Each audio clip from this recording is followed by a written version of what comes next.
श्री महावीर प्रभु को मेरी वंदना। श्री महावीर प्रभु को वंदना वंदना वंदना वंदना वंदना वंदना वंदना। मुझको तारो प्रभु तारे जो चंदना। मुझको तारे जो चंदना। वंदना वंदना वंदना वंदना वंदना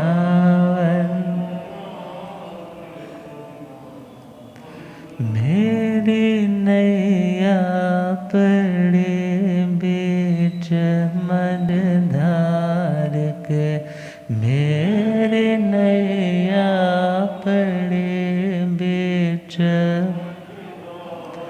कौन अपना यहाँ बीच संसार के। कौन अपना यहाँ बीच। तुम हो तारन तिरन आया तेरे शरण। तुम हो तारन तिरन आया तेरे चरणों में दाता है अभिवंदना। तेरे चरणों में है अभिवंदना। वंदना वंदना वंदना वंदना वंदना। अनंत अनंत शांति के निकेतन शासनपति श्रमण भगवान महावीर स्वामी के पावन चरणारविंदों में हार्दिक भावना वंदन नमन। मेरे अंधेरे जीवन को रोशनी प्रदान करने वाले परम उपकारी आगम ज्ञान के भंडार आगम ज्ञाता आगम पुरुष जय शास्त्ररतन हिमाचल के श्री उपाध्याय भगवंत श्रद्धे गुरुदेव श्री जितेंद्र मुनि जी महाराज साहब के पावन चरण कमलों में हार्दिक भावना वंदन नमः। पाठ पर विराजमान तपस्वरतन श्री प्रभु मुनि जी महाराज साहब के चरणों में वंदन। धर्म सभा में उपस्थित धर्म अनुरागियों, सुशीलवती माताओं एवं बहनों, असीम पुण्यदय से भाग्यदय से आप सबको संतों का समागम और वीतरागवाणी श्रवण करने का सुअवसर प्राप्त हो रहा है। श्रीमद् उत्तराध्ययन सूत्र 29वां अध्याय सम्यक्त्व पराक्रम सुनाया जा रहा है, जो संपूर्णता की ओर अग्रसर है। आज उन 73 भूलों में से 70वां पॉइंट लोभ विजय। लोभ विजय से आत्मा को क्या मिलता है? सर्वप्रथम लोभ को समझे। लोभ का अर्थ ललचाना। ललचाना दूसरे के अधिकारों को प्राप्त करने की तमन्ना हृदय में संजोना।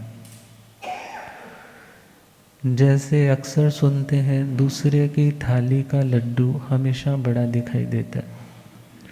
तो दूसरे के पास जो कुछ भी है उसे देख करके खुद के मिले हुए साधनों में असंतोष का अनुभव करना और उस बेचैनी के कारण, उस मानसिक बोझ के कारण फिर वो व्यक्ति कुछ भी अनर्थ करने के लिए भी तैयार हो जाता है। तो भगवान तो कहते हैं कि लोभ सभी पापों का मूल है, जिसको छोटी सी लाइन में बोल देते हैं, पाप का बाप कौन? बोले जी लोभ।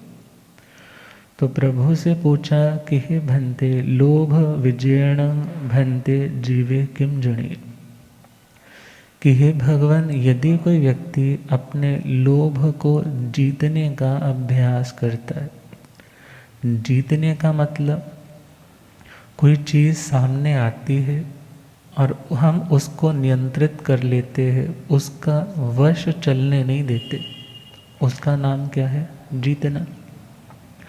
जब कभी हमारे मन में वो लालसा, वो लालच, वो लोभ, वो ग्रीडीनेस पैदा होने लगती है, उस टाइम उसके आवेश को रोकना, उसके आवेश को कंट्रोल करना, उसका नाम है लोभ विजय। अब जिन्होंने लोभ पर विजय प्राप्त कर ली, वो आत्माएं तो अपने शाश्वत शांत स्वरूप तक पहुंच जाती।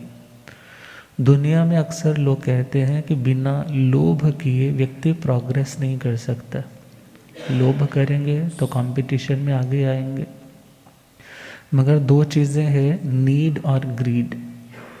नीड्स को, आवश्यकताओं को फुलफिल करने के लिए, और अपनी आवश्यकताओं को भले तुम एक अच्छे लेवल पे पूरा करते हो, वो भी किसी लिहाजे तक तुम्हारी समाधि में सहयोगी हो सकता है। मगर यदि तुम ग्रीड के जोन में एंटर कर चुके हो, तो याद रखना, कहा करते हैं आवश्यकताएं तो फकीरों की भी पूरी हो जाती और तमन्नाएं तो बादशाहों की भी अधूरी रह जाती। तो बड़े बड़े चक्रवर्ती हुए, उनके पास क्या कमी थी? 6 खंडों के मालिक थे। मगर जब उन्होंने देखा कि इस प्रॉपर्टी में, इन अधिकारों में कोई आनंद, शांति नहीं।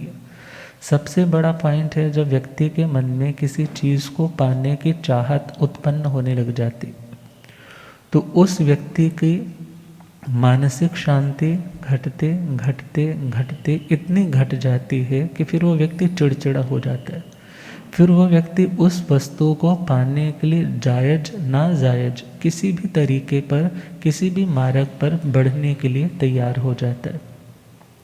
अब वो लोभ ही था ना, जो नाम का लोभ, कि मेरी इज्जत, मेरा यश बना रहे, मेरे को अब कोई नहीं पूछता। गज सुकुमार जी के जीवन लोभ था ना, कानों का लोभ, कि मेरे को सब लोग अच्छा अच्छा बोले, मगर दूसरे के बेटा हो गया है, दूसरे को अच्छा अच्छा बोलते हैं, मुझे नहीं बोलते। अब उस चीज़ को वो टॉलरेट नहीं कर पा रही। वो ये नहीं सोच रही मैं किसी अपनी और क्वालिटी को एनहेंस कर लूँ और उसमें वृद्धि कर लूँ, मगर उसे तो दूसरे को मिटा कर के खुद सुख पाने की चाहत आ गई। और हम चले लोभ के लिए। सबसे ज़्यादा जो स्टोरी हमारे जैनिज़्म में कॉमन है, पहली तो है कपिल केवली जी की। किनकी है वो? कपिल केवली, जो 2 माह से सोना लेने के लिए, दासी को खुश करने के लिए वो आधी रात को निकल जाते हैं, राजा के कर्मचारी पकड़ लेते हैं, और सुबह जब राजा के सामने उपस्थित किया, सारी घटना उसने रिवील कर दी कि ऐसे ऐसे कंडीशन थी। तो राजा ने ऑफर किया कि तुम्हारे मन में जितनी इच्छा हो, तुम्हें जितना सोना चाहिए, तुम सोच लो, विचार लो, सामने गार्डन है, उद्यान है, फिर मेरे पास लौट कर मुझे इन्फॉर्म कर दो। अब वो सोच रहा है 2 मासे से तो क्या होगा, एक बार उसको प्रसन्नता मिल जाएगी, मगर अब तो खर्चे बढ़ेंगे। उसने सोचा मैं 100 मासे मांग लेता हूँ। 100 से वो चलते चलते राजा के आधे राज्य तक पहुँच गया। और कथाकार कहते हैं उसने सोचा कि मैं राजा का सारा राज्य मांग लूँ। फिर एकदम क्या लगा? धक्का, कि हे कपिल, किसी ने तो तुम्हें मात्र उंगली पकड़ाई थी, तो उसे निगलने के लिए तैयार हो गया। ये तो कोई एक प्रामाणिक व्यक्ति की ईमानदारी का लक्षण नहीं। अब जैसे ही ख्याल आया तो समस्त इच्छाएं उसकी मानो नष्ट, भ्रष्ट, तिरोहित हो गई, चली गई। अब वो सोच रहा है कि जहाँ चाहत है वहाँ व्यक्ति कुछ भी करने के लिए अपनी मर्यादाओं को लांघ जाता है।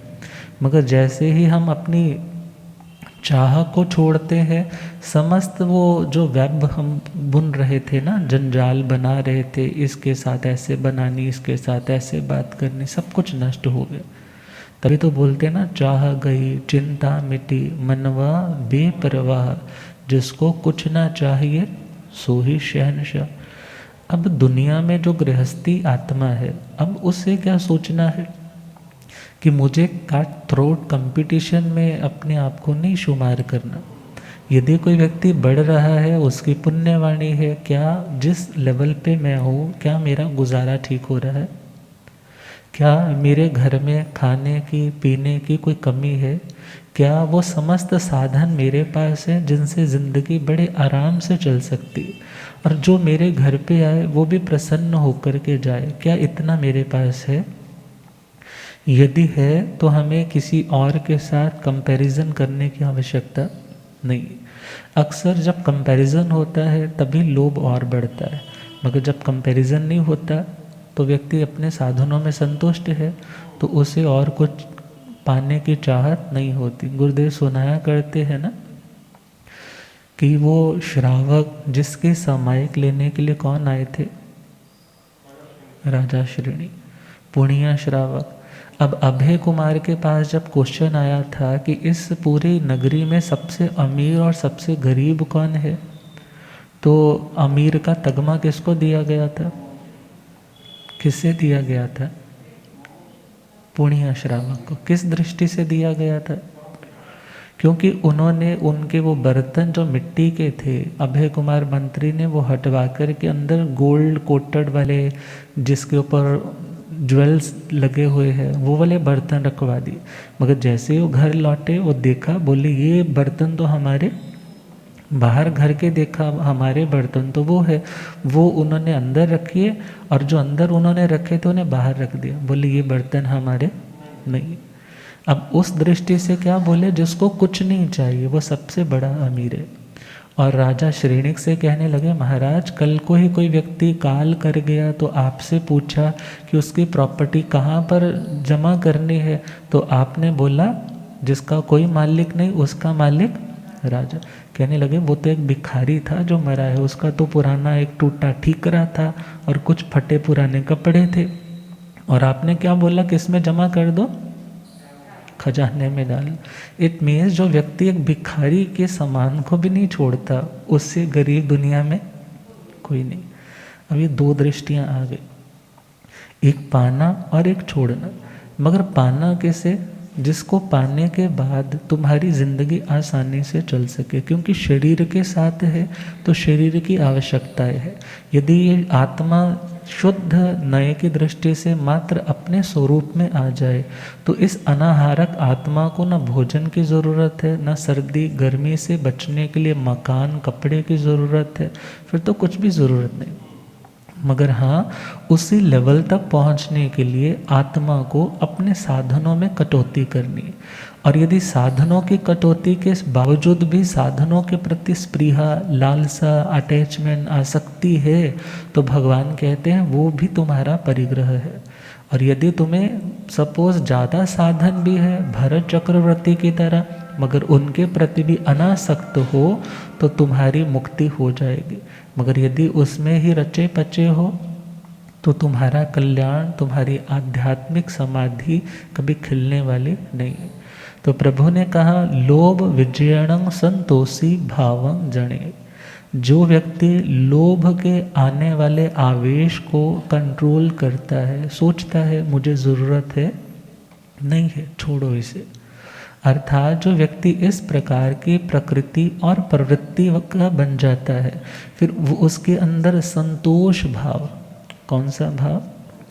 संतोष का मतलब सम्यक प्रकार से जो व्यक्ति तुष्ट होता है।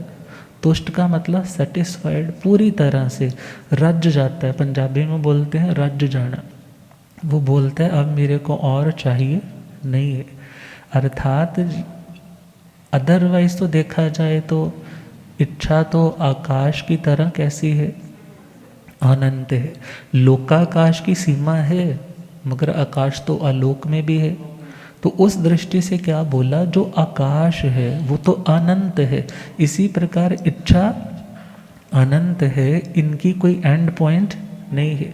मगर हाँ, तुम उन्हें सीमित करते करते करते करते उन्हें सर्कमस्क्राइब करते करते उस शून्य की स्थिति तक पहुंच सकते हो जब तुम्हें कुछ भी नहीं चाहिए। और सपोज यदि तुम्हारे पास कुछ है तो उसके प्रति तुम्हारा लगाव जीरो हो जाए।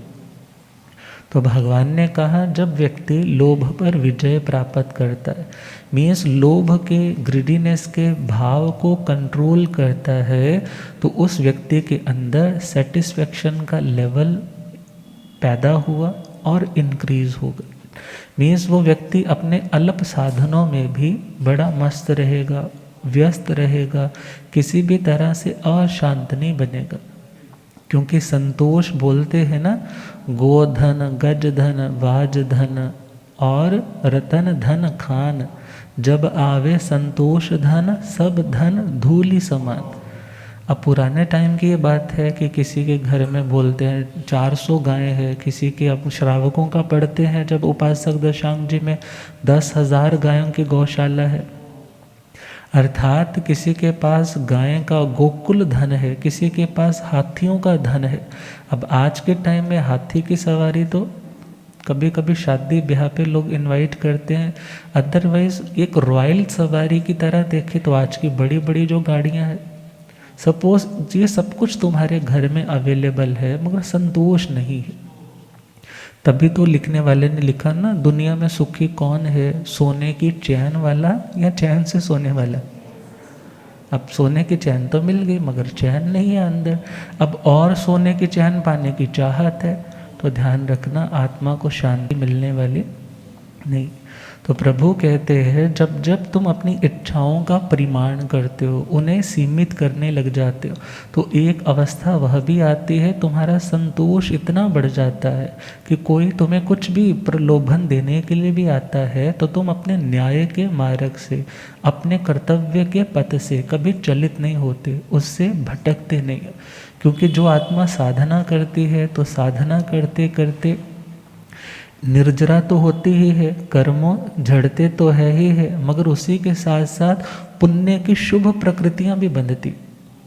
जब पुण्य बढ़ता चला जाता है तो फिर उस पुण्य के कारण, क्योंकि पुण्य इज इक्वल टू एक मैग्नेटिक फील्ड, जैसे चुंबकीय क्षेत्र बनता है, ऐसे जब पुण्य ज़्यादा होता है तो उसका ऑरा, उसकी अट्रैक्शन, उसका मैग्नेटिक फील्ड इतना स्ट्रांग हो जाता है, वो किसी चीज़ को बुलाता नहीं है, मगर फिर भी उसके पास सब साधन, बोलते हैं ना, अपने आप चले आते।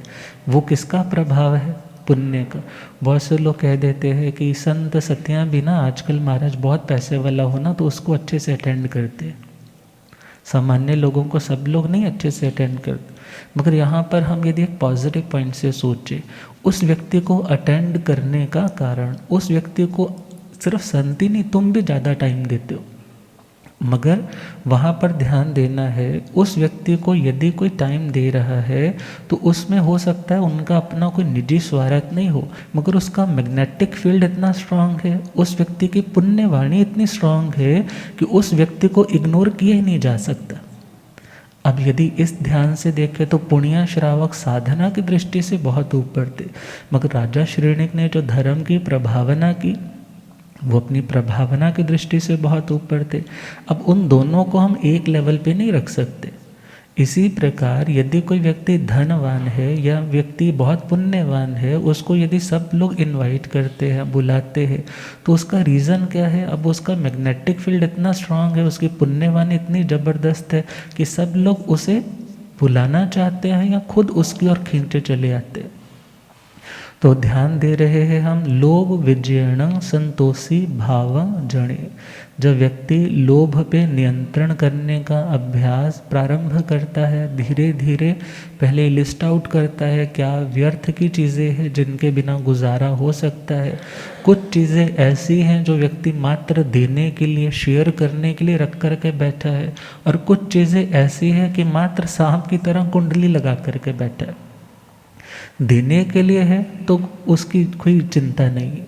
और यदि तुम मात्र कुंडली लगा करके बैठे हो तो कहते हैं फिर उस लोभ के कारण, उस राग के कारण उस व्यक्ति की सपोज गति बोल देते ना, काल कर गया, उसका नाम तो गति हो गया, मगर उसकी गति नहीं बल्कि दुर्गति, अर्थात उस मोह के कारण वो उसी के इर्द गिर्द ही घूमता रह जाता है। बहुत बार आप लोगों ने देखा होगा कि गलियों में, बाज़ारों में कितने बड़े बड़े वो बैल होते हैं, किसी दुकान के आगे बैठ जाते हैं, किसी के घर के आगे बैठ जाते, बस बैठे ही रहते हैं। अब उसका रीज़न क्या होगा? कोई ना कोई राग रहा होगा और माया निकृति, गूढ़ माया के कारण आज उस स्टेज तक तो पहुंच गया, मगर राग नहीं छूट रहा, तो बार बार कहाँ आ रहा है? उसी जगह पे ऊपर। और जहाँ बोलते हैं सांप कुंडली लगा करके बैठा है, तो उसका भी एक रीज़न दे देते हैं, उसको अपनी उन प्रॉपर्टी के प्रति लगाव बहुत ज़्यादा है। तो प्रभु कहते हैं भव भ्रमण को तोड़ना है तो तुम्हें लोभ को छोड़ना होगा, अदरवाइज यहीं भटकते रह जाओगे। तो लोभ विजयणं संतोषी भावम जणयई, और लोभ वेणिज्जं कम्मं न बंधई। लोभ वेणिज्जं कम्मं, वैसे तो लोभ मोहनीय कर्म की, चारित्र मोहनीय की प्रकृति में आता है, मगर यहाँ शब्द क्या दिया? लोभ वेणिज्जं, लोभ वेदनीय। लोभ वेदनीय का मतलब है कि जब कभी व्यक्ति उस लोभ से प्रभावित होकर के किसी चीज़ से लुभाया जाता है, किसी चीज़ के लिए ललचाता है। जैसे वो एक बचपन में थे ना, तो एक ऐड आती होती थी, जी ललचाए रहा ना जाए, हाँ, वो एल्पेनलीबे टॉफ़ी की आती थी। अब मेज़ जिसके बिना तुम रह नहीं पाओ और तुम बोलो ये मेरे पास होना चाहिए, 4 टाइप की हो सकती है, द्रव्य, क्षेत्र, काल और भाव। अब द्रव्य की दृष्टि से देखे कोई पदार्थ, द्रव्य की दृष्टि से देखे तो कोई पदार्थ, कोई व्यक्ति विशेष जिसकी तुम्हें अब बहुत ज़्यादा, जिसको बोलते हैं ना, उसकी तलब है, तुम उसको पाना चाहते हो, वो तुम्हारे अधिकार का नहीं है, मगर तुम चाहते हो वो मेरा हो जाए। अब उसके कारण मन अशांत है, मन बेचैन है, मन साधना में तुम्हारा लग नहीं पाता। अब क्षेत्र की दृष्टि से यदि लोभ आ गया तो किसी स्थान से तुम बहुत ज़्यादा मोहित हो, उसके साथ जुड़े हुए, और उसी स्थान पे तुम्हारा बार बार जाने का, या हम साधु साध्वियों जी की दृष्टि से बोले तो जिस क्षेत्र में साता बहुत ज़्यादा हो तो फिर वो क्या सोचते हैं? बार बार मैं कहाँ जाऊँ? उस क्षेत्र। मगर वो भी क्या है? लोभ है। लोभ तो भगवान ने कहा किसी साधु सती को भी नहीं करना, किसी गृहस्थी को भी नहीं करना, if they want to reach the acme of happiness. और यदि ऐसा नहीं है तो फिर लोभ करो, दुखी होते रहो। तो लोभ विजय से क्या मिलेगा? संतोष का भाव, और वो द्रव्य के प्रति फिर ललचाएगा नहीं। कारण क्या? जब मन में वो लोभ मोहनीय कर्म का संस्कार है। कौन सा संस्कार? लोभ मोहनीय का। तब सामने कोई ऐसी चीज़ आएगी ना तो आत्मा डिस्टर्ब हो जाएगी। आपने देखा होगा, जैसे ही वो चुंबक सामने है और इधर लोहा है, तो लोहा है तो क्या होने लग जाता है? खिंचने लग जाएगा, थोड़ा अनस्टेबल सा होने लग जाएगा। आप सपोज करो कि गोल्ड का कोई कॉइन है, गोल्ड का कॉइन सपोज 100 ग्राम का है। अब वो 100 ग्राम के गोल्ड के कॉइन के ऊपर 500 ग्राम लोहे का कवर चढ़ा हुआ है, तो क्या होगा? जैसे जैसे भी कभी वो सामने मैग्नेट आएगा तो वो, मगर जैसे जैसे उसके ऊपर से वो परतें, उसकी लेयर्स उतरती जाएंगी लोहे की, तो क्या होने लग जाएगा? कितना भी बड़ा मैग्नेट क्यों ना आए, फिर वो सोना उसकी ओर खींचने वाला। तो सोने के समान तो है निश्चय शुद्ध आत्मा, जिसको किसी से कोई लेना देना नहीं है, मगर वो कर्म, वो कर्मों के संस्कार जिसे वासना बोल देते। अब वो कर्म कैसे है? वो लोहे के समान, वो लोभ मोहनीय कर्म जिसका आत्मा संवेदन करता है। संवेदन करना, अनुभूति करना, उदय भाव में वैसा अनुभव करना, उसका नाम है लोभ वेणिज्जम। मीन्स जब कभी ऐसा कुछ आएगा तो जैसे तामली तापस जी ने कितनी साधना की, भगवती जी सूत्र में आता है, तो वो उन्हें लुभाने के लिए आते हैं, मगर वो उससे प्रभावित नहीं होते। भगवान महावीर स्वामी ने कितनी साधना की, साधना काल में संगम देव ने भी उपसर्ग दिए, तो उसमें वो अनुकूल उपसर्ग भी तो आए थे ना, स्त्री परिशह इत्यादि, मगर उससे भी भगवान प्रभावित नहीं हुए। और सामान्य रूप से हम देख ले, जब कभी कोई साधना करता है तो साधना, जब हम सनातन स्टोरी सुनते हैं कि किसी ऋषि ने साधना की, इंद्र का सिंहासन डामाडोल हो गया, और इंद्र क्यों नीचे आया कि मैं इसकी साधना भंग कर दूं, तो वो उसे किसी रूप में प्रलोभन देने के लिए विश्वामित्र की स्टोरी सुनते हैं। तो ये सारी स्टोरीज क्या समझाती है, जब कोई साधना करता है तो कर्म तो कट रहा है, मगर उसके साथ साथ पुण्य भी बढ़ रहा है। पुण्य बढ़ रहा है तो ऐसी चीज़ें ऑफर करने के लिए आएंगी कि तुम ये ले लो, तुम वो ले लो, मगर जो आत्मा उन चीज़ों को भी इग्नोर करता जाएगा वही तो आगे बढ़ेगा ना। नहीं तो अदरवाइज पहले दूसरे देवलोकों में 26 में देवलोक तक भी यात्रा देखा जाए, वो भी तो संसार यात्रा ही है ना। मगर जब उनसे भी ऊपर निकल जाए, सिद्ध शिला क्रॉस करके लोकाग्र में जाना है, तो उसके लिए तो आत्मा को संपूर्ण लोभ का त्याग करना होगा। तो भगवान ने कहा लोभ वेणिजम कम्मंग न बंधई। लोभ वेदनीय मतलब जिसके कारण हम कभी किसी चीज़ के प्रति अट्रैक्ट हो जाएंगे, उसकी लालसा कामना प्रार्थना करेंगे कि ये मुझे मिलनी चाहिए, उसके लिए तड़पेंगे, वैसी कोई तड़पन तुम्हारे अंदर फिर पैदा नहीं होगी। क्यों? क्योंकि तुमने वैसा सीड ही नहीं बोया, तुमने वैसा कर्म ही नहीं बोया। किसके द्वारा? जब तुमने संतोष रखा तो तुम्हारा नया जो कार्मिक अकाउंट है वो ऐसा नहीं होगा कि मीन्स नेक्स्ट टाइम यदि आज तुम्हें कोई 5 लाख ऑफर करने आया, तुम वहाँ स्टेबल रहे ना, तो आने वाले टाइम में 2 लाख ऑफर करेगा, तुम्हारा ध्यान नहीं जाएगा। 10 लाख भी करेगा तो तुम्हारा जो इम्यून सिस्टम ऑफ संतोष है वो भी बढ़ जाएगा, तुम उससे भी अप्रभावित रह करके अपने मार्ग पर बढ़ते चले जाओगे। तो 4 बातें थी ना, द्रव्य का लोभ, क्षेत्र का लोभ, काल का मोह लोभ और भाव का। अब काल का लोभ कौन सा रहेगा? किसी व्यक्ति को अपनी ज़िंदगी के कुछ दिन ज़्यादा याद आते, उस टाइम ऐसा हुआ करता था, उस टाइम ऐसा हुआ करता, मेरे पास ये ज्वेलरी होती थी, मेरे पास वो प्रॉपर्टी होती थी। मीन्स जब जब भी तुम किसी चीज़ के प्रति, टाइम के प्रति भी यदि लुभायमान होगे तो तुम अनस्टेबल हो जाओगे। और कभी कभी भावों का, अब भाव की दृष्टि से देखें तो किसी को वैसा शब्द सुनने की चाहत होती है कि पहले तो बहुत अप्रिशिएट करते थे, अब तो उनका फ़ोन भी नहीं आता, अब तो वो बुलाते भी ढंग से नहीं है। अब इसी के साथ साथ 5 इंद्रियों के सब विषय हम ले सकते। अर्थात जब जब आत्मा अनुकूलता का अनुभव करता था, उन भावों को पुनः से भोगने की जो लालसा है उसका नाम क्या होगा? भाव की दृष्टि से लोभ का आना। तो भगवान कहते हैं जब जब तुम स्टेबल रहोगे तो तुम्हारी वो स्टेबिलिटी तुम्हारी उस मैग्नेटिक फील्ड को तोड़ेगी। कौन सा मैग्नेटिक फील्ड? जिसके कारण तुम उन चीज़ों के प्रति अट्रैक्ट हो रहे थे, तुम डावाडोल हो रहे थे। तुम जितना जितना निर्लेप रहोगे उतना उतना वो लोहा हटता जाएगा, लोहा हटता जाएगा, लोहा हटता जाएगा तो कितने भी अट्रैक्शंस क्यों ना आए, तुम फिर पूरी तरह से स्टेबल रह पाओ। और पूर्व बद्धं च निज्जरी, और भगवान कहते हैं जो पूर्व का वो लोभ मोहनीय कर्म तुमने बांध रखा है, किसी चीज़ को देखा मन में आई है तो मेरे पास होना चाहिए, मगर उसका प्रतिक्रमण नहीं किया, वो संस्कार बैठ गया ना अंदर। बार बार कभी किसी चीज़ को देखा, कभी किसी चीज़ को देखा, किसी को देखा, अरे देखो इसका पति तो इसकी कितनी केयर करता है, ऐसा पति मिलना चाहिए। अब भावना तो छोटी सी है ना, अब पता नहीं वो कर्म किस रूप में कैसे फिर बंधते बंधते ऐसा बनेगा कि पुनः कार्मिक अकाउंट उन दोनों को इकट्ठा कर दे। मगर भगवान क्या कहते हैं? इससे संसार परिभ्रमण बढ़ने वाला है, इससे संसार रुकेगा नहीं। अर्थात जब तुम्हारे अंदर पूर्व के बंधे हुए वो कर्म भी नष्ट होने लग जाए तो इट मीन्स तुम्हारा फ्यूचर सुरक्षित हो गया, तुम्हारा फ्यूचर भविष्य क्या हो गया?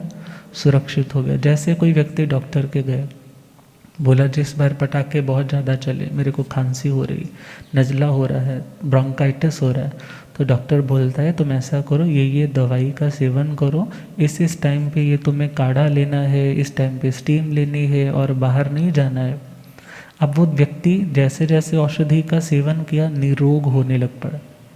अब निरोग होने लगा, वैक्सीनेशन भी करवा ली उसने कि किसी भी तरह से मेरे को इन चीज़ों से अपनी साधना में या अपनी सेहत में कोई रुकावट ना आए। तो उस व्यक्ति ने सारा कुछ करवाया। अब विचार करना है, रोग था मगर रोग के लिए उसने औषधि ली, वो इंजेक्शन्स भी लगाए, तो अब क्या हुआ, कभी ऐसा वातावरण क्रिएट हुआ जिसमें रोगी वो बन सकता था, मगर उसका इम्यून सिस्टम, रोग प्रतिरोधक क्षमता जब बढ़ गई है तो वो व्यक्ति आज भी स्वस्थ है और कल भी स्वस्थ है। ऐसे ही रोग क्या है, लोभ का। हाँ, छोटी सी चीज़ देखते हैं, ये होना चाहिए, उसको देखा वो होना चाहिए। एक लिखने वाले ने लिखा था, जब महिलाएं किसी कपड़े की दुकान पे जाती है ना, तो लास्ट में लाइन लिखी थी, गई भैंस पानी में। हाँ, मतलब जल्दी नहीं निकलेंगी वहाँ से। अब ये भी होना चाहिए, वो भी होना चाहिए। और जिन आदमियों को ब्रांडेड कपड़े लेने का शौक़ है या कुछ और खाने पीने का शौक़ है, इकट्ठा करने का शौक़ है, तो यदि किसी जगह पे जाएंगे तो बस ये भी होना चाहिए, ये भी होना चाहिए, ये भी होना चाहिए। फिर बाद में पर्स चेक करते हैं, इतना पैसा है, होना तो बहुत कुछ चाहिए, मगर ध्यान देना है चाहिए और वास्तव में क्या चाहिए, इन दोनों में अंतर है। और जब तुम इसमें डिस्क्रिमिनेट करना सीख जाओगे तो व्यर्थ के उन साधनों को तुम अपने कब्जे में नहीं लोगे।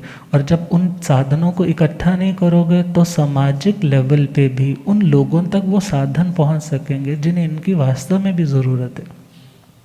और भगवान कह रहे हैं, जब किसी व्यक्ति ने लोभ को रोग रूप में समझ लिया, ये रोग है, तो उसका उपचार क्या है? बोले जी संतोष रखना होगा। संतोष रखने से ही संतोष आएगा। संतोष रखने से ही क्या आएगा? संतोष आएगा। अब संतोष की भावना आई है, इट मीन्स तुम्हारा इम्यून सिस्टम, तुमने दवाई ले ली है, तुम्हारा इम्यून सिस्टम अच्छा बन गया है।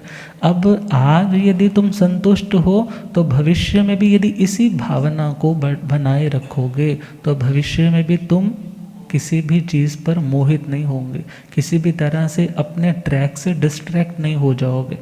अब विचार करना है, बच्चा है, पढ़ाई कर रहा है, मगर बार बार कभी दोस्त कहते हैं आज वहाँ मूवी देखने चलना है, आज वहाँ खाने चलना है, बार बार डिस्ट्रैक्ट होगा तो पढ़ कब पाएगा। इसी प्रकार जिसे मोक्ष की ओर बढ़ना है, जब बार बार हर साधन पे लोभ आता रहेगा तो उसकी आत्मा को स्टेबिलिटी नहीं मिल पाई। तो इसलिए कहा लोभ जहर के समान है और संतोष का भाव अमृत के समान है। और क्या लिखा? मिल गया संतोष का अमृत तो सब मिल जाएगा। मिल गया संतोष का अमृत तो सब मिल। लोभ का सारा जहर मानो उतर सा जाएगा। लोभ का सारा जहर मानो उतर सा। ये मेरा हो जाए वो मेरा ही बन कर के रहे।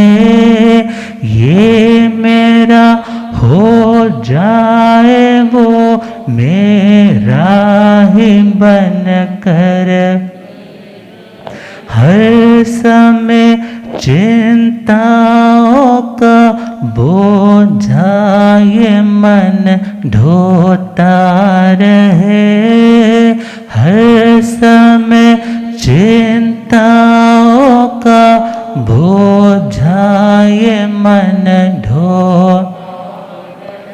खाली आया था जहाँ में और खाली जाएगा।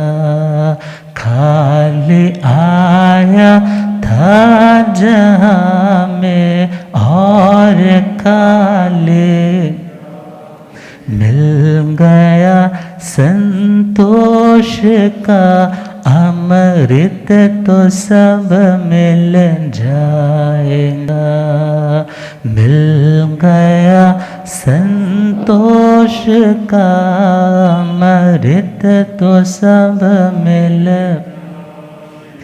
साधनों की दौड़ में अब साधना पीछे हुई। साधनों की दौड़ में अब साधना पीछे। सिद्धि के सोपानों से मानो ये अब नीचे हुई। सिद्धि के सोपानों से मानो ये अब नीचे है। अगर निर्लेपता तो शिखरों पे चढ़ जाएगा। है अगर निर्लेपता तो शिखरों पे चढ़।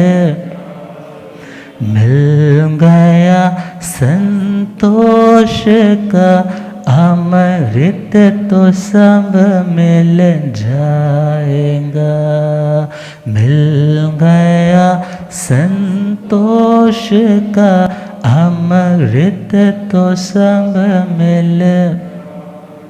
लोभ बढ़ता लाभ से आओ कपिल को देख ले।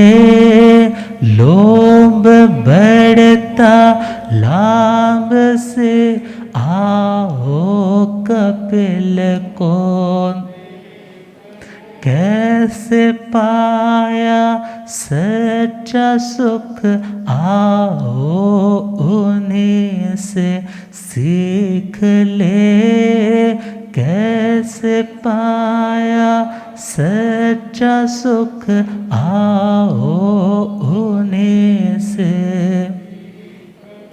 छोड़े जो सर्वस्व वो प्रभास सब कुछ पाएगा। छोड़े जो सर्वस्व वो प्रभास सब कुछ। मिल गया संतोष का अमृत तो सब मिल जाएगा। मिल गया संतोष का अमृत तो सब मिल। लोभ का सारा जहर मानो उतर सा जाएगा। लोभ का सारा जहर मानो उतर सा। तो प्रभु ने कहा लोभ विष है और संतोष अमृत है। दोनों अंदर ही है। जैसे बोलते हैं ना समुद्र मंथन के टाइम अमृत भी निकला था और विष भी निकला था। अब जब व्यक्ति मंथन करता है तो अंदर दोनों ही चीज़ें मिलती है, मगर लोभ को निस्सार करना, विष को न्यूट्रलाइज करना और अमृत से अपने एक एक आत्म प्रदेश को सिंचित करना। और जब ये भावना आती है तो प्रभु कहते हैं वो आत्मा आने वाले भवों में भी संतुष्ट रहता है। साधन बहुत मिलते हैं मगर उन साधनों में फंसता नहीं है। जैसे एक मिश्री पे बैठी हुई मक्खी होती है और एक मक्खी जो श्लेष्म पे म्यूकस थूक थूक देते हैं ना उसके ऊपर बैठती है। अब मिश्री पे बैठी है, टेस्ट तो वो भी पूरा लेती है, मगर जैसे ही उड़ने का टाइम आता है तो उसके प्रति कोई चिपकाव नहीं होता। अब वही एक मक्खी जो श्लेष्म पे बैठी है, अब म्यूकस चाट रही है, उसको वहाँ पर स्वाद आ रहा है, मगर जैसे ही उड़ना चाहती है तो वहाँ से उड़ नहीं पाती। तो गुरुदेव पधारे, हो रब मेरा सतगुरु बन के आया मैनो, हो रब मेरा सतगुरु,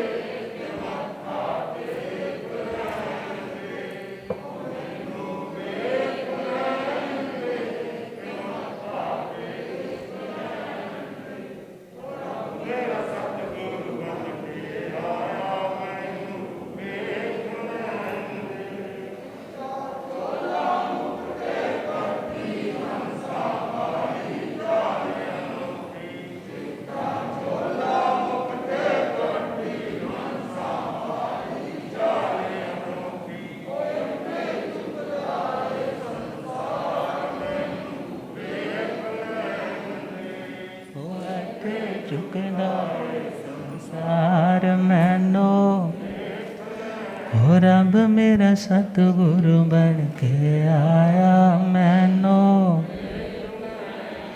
तो आज पूना वाले भी आए हुए हैं, तो पूना में हम मराठी में गाते थे, ओ देवा माझ सतगुरु बनून आला, मला पाहुणे घेऊन दे, ओ देवा माझ सतगुरु बनून आला, मला पाहुणे घेऊन दे, मला पाहुणे घेऊन दे, के मस्त पायी ठेवून दे, मला पाहुणे घेऊन दे, के मस्त पायी, हो रब मेरा सतगुरु बन के आया मैनू वेख लैण दे, हो रब मेरा सतगुरु बन के आया मैनू। बोलिए आगम ज्ञाता आगम पुरर्जन शास्त्र तन हिमाचल केसरी उपाध्याय भगवंत श्रद्धे गुरुदेव श्री जितेंद्र मुनि जी। तो जो लोभ से निर्लोभता की साधना करेगा उसी आत्मा को स्टेबिलिटी भी मिलेगी, शांति भी मिलेगी। साधन तब तक ज़रूरी है जब तक शरीर साथ है, मगर शरीर भी तो एक साधन है। तो भगवान ने कहा साधनों की पूर्ण उपेक्षा तो नहीं हो सकती, मगर इतना ध्यान रखना है कि साधन साधन है, साधन प्रयोग के लिए है, मगर वो साधन के प्रति तुम्हारा लोभ नहीं होना चाहिए, आसक्ति नहीं होनी चाहिए। वरना दुनिया में लोग कह देते हैं ना, दौलत की भूख लगी ऐसी कि कमाने निकल गए, दौलत की भूख लगी ऐसी कि कमाने निकल गए। जब दौलत मिली तो हाथ से रिश्ते निकल गए। बच्चों के साथ रहने की फुर्सत ना मिल सकी, बच्चों के साथ रहने की फुर्सत ना मिल सकी, फुर्सत मिली तो बच्चे खुद कमाने निकल गए। तो इसी तरह ज़िंदगी कितनी बीत जाती है। मगर स्टेबिलिटी चाहिए तो कुछ अपने लिए, आत्मा के लिए इन्वेस्ट करें, और वो इन्वेस्टमेंट संतोष की हो, लोभ की नहीं हो। हम गुरुदेव कृपा करें। ओम